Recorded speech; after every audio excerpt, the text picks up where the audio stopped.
You know what's strange? Almost everyone who starts a diet believes this time will be different. This time, they'll have the discipline, the willpower, the control. And yet, most diets fail, not because people are lazy, but because something much deeper is working against them. We all think we understand dieting. Eat less, move more, stay consistent.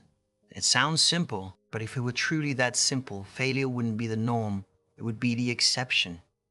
The real problem is that we treat dieting like a math equation, when in reality, it's a psychological battle. Picture this. You wake up motivated, you eat clean, track your calories, maybe even feel proud of yourself. But by evening, something shifts. Cravings creep in. You start negotiating with yourself. Just one bite won't hurt. And somehow, that one bite turns into abandoning the plan entirely. It feels like a lack of discipline, but it's not. Here's what's actually happening. Your brain doesn't like restriction. From a psychological perspective, when you tell yourself you can't have something, it becomes more desirable. This is known as the forbidden fruit effect. The more you restrict, the more your brain fixates on what you're missing. Dieting, in a strange way, amplifies desire instead of reducing it. But that's just the surface. Here's where things get more interesting.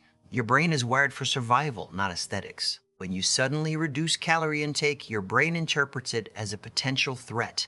It slows down your metabolism, increases hunger signals, and makes high-calorie foods feel more rewarding. It's not sabotaging you, it's trying to protect you. Think about it.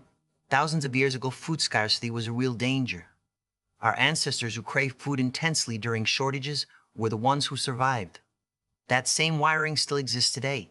The problem is, we're applying ancient survival mechanisms to a modern world full of abundance. And this is where most people misunderstand dieting. They believe failure is a personal flaw. But in reality, it's a biological and psychological response. The system is designed in a way that makes long-term restriction incredibly difficult. Research in psychology has repeatedly shown that rigid diets often lead to a cycle of restriction and overeating. It's called the diet binge cycle of restriction and overeating. When you restrict too much, you eventually reach a breaking point. And when that happens, the brain doesn't just want a little food, it wants everything it's been denied. But here's the interesting part. The problem isn't just physical hunger, it's emotional. Food is deeply tied to comfort, reward, and stress relief. When you remove certain foods, you're not just removing calories, you're removing a coping mechanism. And unless that emotional gap is addressed, the brain will push you back toward old habits. Imagine this. After a stressful day, your brain isn't looking for broccoli. It's looking for something that feels good instantly, something familiar, something rewarding. Diets often ignore this emotional layer, which is why they feel sustainable at first and unbearable later. And this is where things get strange. The more you rely on willpower, the more likely you are to fail, because willpower is a limited resource. It drains throughout the day. Every decision, every temptation, every moment of resistance, it all adds up. By the time you're tired or stressed, your ability to resist is at its weakest. Here's what most people don't realize. Successful change doesn't come from fighting your psychology, it comes from understanding it. Instead of extreme restriction, it's about balance.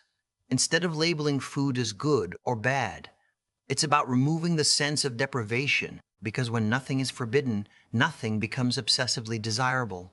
The real shift happens when dieting stops being a short-term challenge and becomes a long-term relationship with food. One that works with your mind, not against it. So maybe the reason diets fail isn't because you failed. Maybe it's because the approach itself was flawed from the beginning. And once you see that, you start to realize that lasting change isn't about control. It's about understanding. If this made you think differently, consider subscribing. Because sometimes the smallest shift in perspective changes everything.